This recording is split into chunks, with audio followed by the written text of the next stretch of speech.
What's up, everybody? Welcome to the next episode of Good Vibes with Garrett.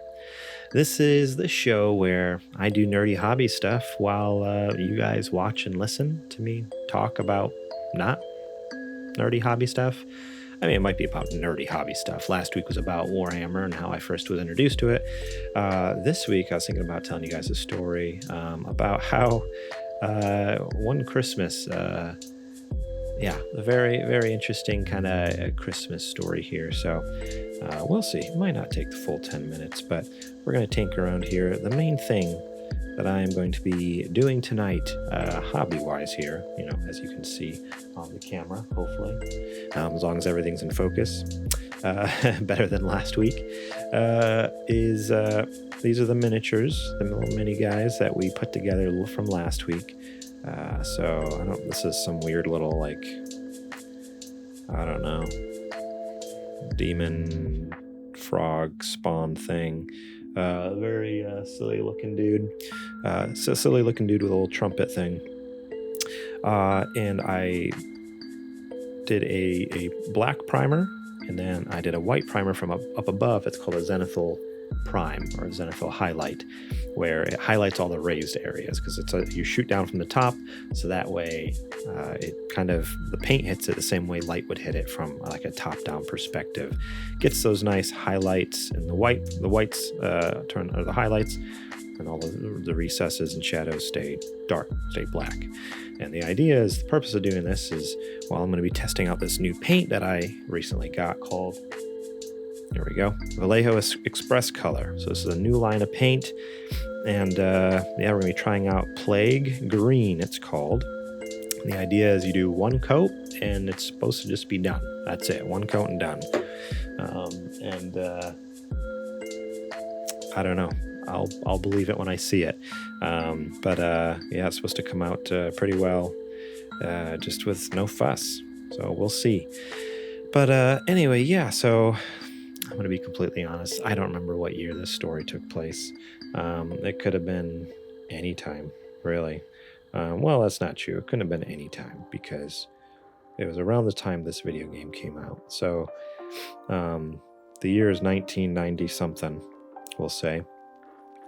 And let me see, I want to make sure you guys can see what I'm painting here. So that way it's if you don't care about the story, you can at least see what the heck's going on. 1990 something. And I was huge into into video games, playing the PlayStation, the PS1 at this point. I'm going to be honest, growing up, I was, I know, I said that as if this is going to be a shocker. This is not a shocker to any of you guys. I was a PlayStation boy. Because those of you who listen to podcasts, But those of you who are finding this and like, hey, what's this dude doing hobbying and telling stories? I was a PlayStation boy. We grew up, we had a Nintendo, we had a Super Nintendo, we had a Sega Genesis. We had quite a few other consoles in the house, but not like the PlayStation. The PlayStation was the go-to, that's the one we all loved, we all used. Me, my brother, my dad, big gamers in the house. And so I went ahead and was really, really wanting Crash Bandicoot 2. And I was a huge fan of the first one. Of course, I'll be honest with all of you. And again, those of you who watch the show know I am very bad at video games. And that's not something new. That's not just because I'm getting older. That's something I've always had a hard time with. I've just always been bad at them. And so I never actually finished the first one, but it was still one of those things where it was so fun just to keep going back and trying it over and over again, playing the levels. I love the world, love the characters. In Cortex, he's a fantastic villain. Crash Bandicoot, he's such a crazy, goofy, silly, stupid character. Just falling into the hero role. He should not be a hero. He starts the first one, he's asleep on a beach. and it just kind of falls on his lap, and then it just starts. That's what happens. Like all of a sudden he's on an adventure. He doesn't know why or what, but he's doing it. So yeah, there was a second one that came out a couple years later, and I really wanted it. And I don't know, it was one of those things. I feel like I have this memory, like my parents were like, yeah, no, probably not gonna be able to get it. Like this, Santa Claus, we'll see what we got, but probably not this year. You probably got a bunch of other things. It's probably not one of them. So, anyways, yeah, we went ahead and, I remember vividly we were out at my grandma's house for something. Well, if it's Christmas Eve, we usually would go there and hang out pretty late, and we would go on the laptop, bring up the little Santa tracker. I don't know if you guys remember that back in the day. They might still do it, but there's this website that actually tracks Santa Claus, across the world. You can see where he's at. And I remember we were watching him. It's like, oh shoot, we're on the East Coast or upstate New York time. Like, all right, oh, he's coming this way. He's gonna be hitting New York soon. Like, you guys better go home. You better get to bed. My grandma would tell us this. And so we jumped in the car, headed home. And now I don't know how my parents did this. I don't know if it was something that happened like earlier in the night and we just didn't notice. If there's like a sleight of hand that happened. My parents are magicians. Or maybe Santa Claus is real. I have no idea how this happened. But we got home. It was late, getting ready to, hit the hay, get ready, get some sleep before Christmas Day. And we get out of the car and we're heading back, and there's snow on the ground. There's a good foot of snow at least. It's upstate New York. We get a ton of snow. And I remember we were walking up, and to the right of our sidewalk, heading up to our front porch, there was something in the snow. There was I could see something had been dropped in the snow, and there was something sitting there. I was like, that's not snow. It's not a rock. It's not a tree branch. It was something that didn't belong. So I went ahead and just reached down, picked it up, and looked at it. And I'm like, guys, what's this? What's going on? My parents are like, I don't know. What does it look like? I'm like, oh, it looks like a present. It's a wrapped gift. It's a square. I should have known. I'm an idiot. I was a dumb kid. It was a square wrapped in Christmas paper. It had a little ribbon around, a little bow or something. And they're like, oh, well, let's go inside and open it up. Must have fallen out of Santa's sleigh. And so we go inside and we look at it, it has my name on it. I'm like, what in the world? This is crazy. Fell out of Santa's sleigh. This is according to the tracker, he's not even here yet. What are you talking about? So we get inside and I open it up, and sure enough, it's Crash Bandicoot 2. And oh man, I lost my mind. I was so freaking cool. Such a cool way to get that. So a little extra bonus feature for you guys, I don't know, behind the scenes.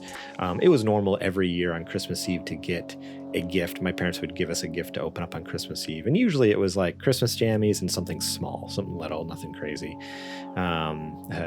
Christmas jammies, big Christmas tree on the front, or a reindeer, really gaudy, cheesy pajamas that no one wanted to wear, but we had to because my mom said so. And so anyway, that was a normal thing. It's okay, we get some jammies and maybe I don't know. Yeah, it's always something very small. Something okay, here's just something to make you happy until tomorrow morning. And so, it was kind of a new thing to oh, we got a real gift. This is something I would expect to open up on Christmas morning. And oh man, that blew my mind. And immediately I'm like, can I play it? And they were kind enough to let me stay up and play it for a little bit. But man, I will never forget that. And what's funny is I feel like I've brought this up to them before, and they didn't they didn't remember it. I asked them about it, why that never happened? But this is such a vivid memory. I know it happened. So I don't know if they were just messing with me, or if they'd forgotten or what. But I 99% sure, I would bet all of my savings, which isn't much, but I would bet it all that this actually happened. Yeah, it was such a cool thing. And what it really made me want to do is like, really, I want to bring those experiences to my kids. I have 2 boys. And so like, I always think it, I'm like, man, like that was so freaking cool. Like when my parents thought of that, even whether they remember they did it or not, they did it in the moment, and that stuck with me till I'm like 29. So it just really challenges me. And yeah, I just hope that I can be, half as awesome parents as they were. And then at the same time, like, yeah, just make some really cool memories for my kids along the way. So I don't know, we'll see. Crash Bandicoot 2, fantastic game. If you haven't played it, I mean, you can't, it's probably very hard to get a PS1 copy now, but there is the Crash Bandicoot remake trilogy or whatever, Insane Trilogy. Go pick that up, and that's just as good, honestly, if not better.